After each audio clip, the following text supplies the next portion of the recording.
Assalamualaikum warahmatullahi wabarakatuh. Jadi di sini kita akan menjelaskan tentang pedoman dari surat menyurat. Bagaimana menjadi surat menyurat yang benar itu ada ketentuan khususnya. Untuk apa sih surat ini? Nah, banyak sekali. Oh, ribet. Oh, salah sekali. Oh, ribet amat ya harus pakai surat. Karena surat itu merupakan kepastian yang ingin kita lakukan, kerjakan, itu ada dalam surat tersebut. Jadi ketika ingin melakukan sebuah hal, kepastian dalam menjalankan sesuatu tujuan, itu ada surat menyuratnya, itu ada ketentuannya, dan ada standarisasinya bagaimana membuat surat menyurat yang benar.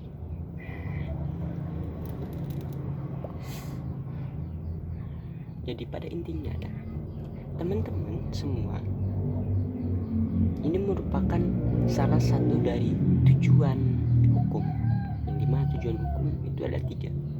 Yang pertama, keadilan. Yang kedua, kebermanfaatan. Dan yang ketiga, kepastian. Adapun surat menyurat ini ada dalam hukum tersebut, yang dimana mempunyai kebermanfaatan, bermanfaat bagi semua orang. Ketika kita menyampaikan sesuatu undangan tersebut dan dibaca, itu bermanfaat seseorang. Oh, kita mengetahui informasi yang akan dilakukan. Nah, tadi kebermanfaatan. Keadilan, ketika kita menyampaikan, adil itu tidak harus sesuai dengan jabatannya atau sesuai dengan tujuannya. Adil, nanti apapun yang kita akan lakukan, apapun yang telah kita kerjakan, itu akan memberikan hal-hal yang kita inginkan. Jadi pada intinya sesuai dengan apa yang kita lakukan. Nggak mungkin toh keadilan tersebut kita ngasih ke pemimpin atau waketiga atau presiden, itu sama dengan kita mengasih suratnya ke seorang pemimpin organisasi. Hanya sebuah kertas saja, cara istilahnya. Nah, dalam surat menyurat ini ada legalitasnya, di mana legalitas ini kalau menurut undang-undang itu ada dasarnya dalam KUHP ayat 1. Nah, kalau misalnya nggak ada surat itu nggak ada, bukan sebuah ketentuan, tapi sebuah kebiasaan. Jadi kita tuh harus mengetahui tentang surat menyuratnya supaya apa? Supaya orang-orang tahu apa yang kita akan lakukan, apa yang kita akan kerjakan itu melalui pedoman-pedomannya.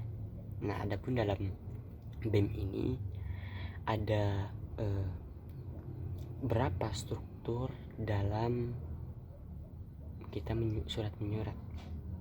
Nah, sebagaimana surat menyurat ini adalah menurut Adikum Ilmu Hukum Dulum Delictum Lana Penasinar Legi Privileponali, yang dimana ketika tidak dituliskan maka hal tersebut tidak akan dipastikan dan tidak mempunyai keterikatan undang-undang, hukum, petunjuk apapun. Oleh karena itu kita harus mengetahui tentang surat menyurat tersebut. Nah, adapun bagian-bagiannya dalam surat menyurat, yang pertama itu ada kop surat. Nah, kop surat ini ada bagian-bagiannya juga. Nah, menurut ADLT BEM itu ada bagian-bagiannya, ada tahapannya. Yang pertama, kita melampirkan apa dulu? Kita melampirkan kalau misalnya dalam organisasi dalam BEM yang umumnya ya, BEM-nya dulu, Badan Eksekutif Mahasiswa STL Mulisin, alamatnya apa. Nah, kalau misalnya ada di departemennya dulu, baru BEM-nya, kabinetnya, baru alamatnya. Nah begitu. Kalau dalam organisasi, dalam kabinet tersebut ingin menjalankan sebuah acara, itu organizing committee-nya dulu, organizing committee, departemen daplikat, terus apalagi badan eksekutif mahasiswa, kabinet apa alamatnya apa, yang di kanan itu, yang di kiri itu lambangnya gitu. Adapun ketika kolaborasi itu ada di kanan dan di kiri. Nah seperti itu. Misal contohnya dalam KPRM, BEM ini sebelah kiri dan KPRM-nya sebelah kanan lambangnya. Nah setelah kita mengetahui tentang kop suratnya, kop suratnya ini kalau misalnya yang badan mahasiswa itu di blok hijau, nanti surat menyurat ini lebih ke praktek, bukan sekedar teori saja, karena sering sekali ada hambatan, tantangan, apa yang kita sampaikan itu berbeda.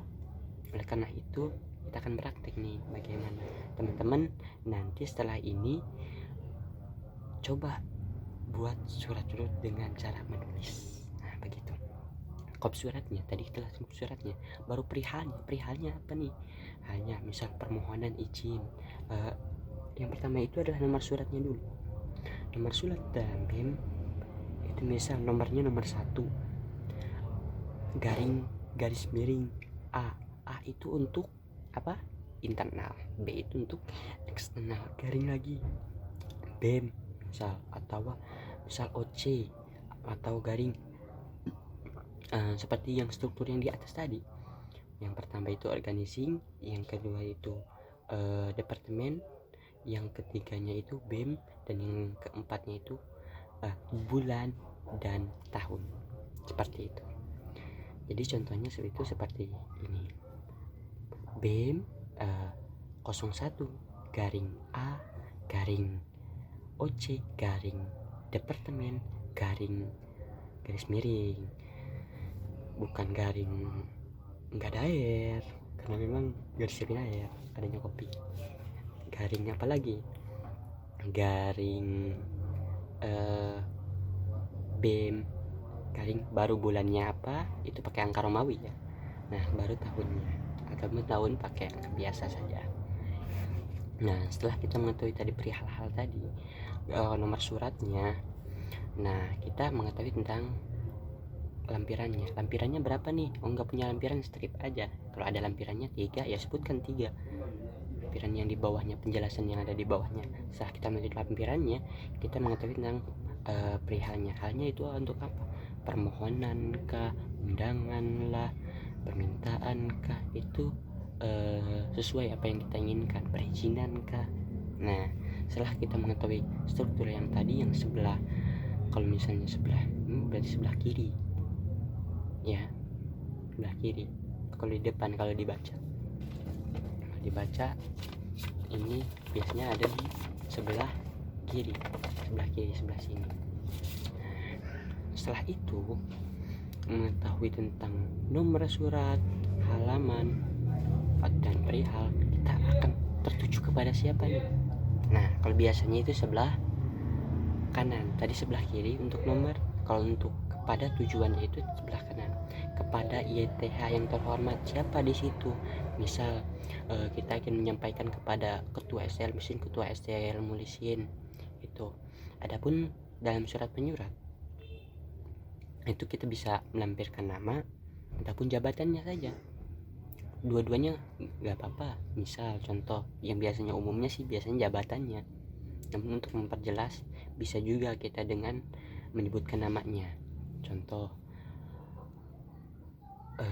kamu siapa namanya? Menjadi misal kamu Udin, menjadi kepada yang terhormat Udin, ketua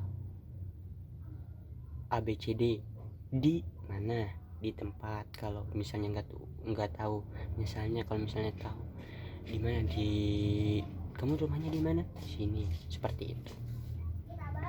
Mengetahui kepada siapa ya tujuannya undangan tersebut. Setelah kita mengetahui tujuannya, itu sebelah kanan biasanya Times New Roman semuanya, dan garisnya itu di bawah jadi setara. Ini bukan agak sulit sekali kalau misalnya menjelaskan tanpa praktiknya.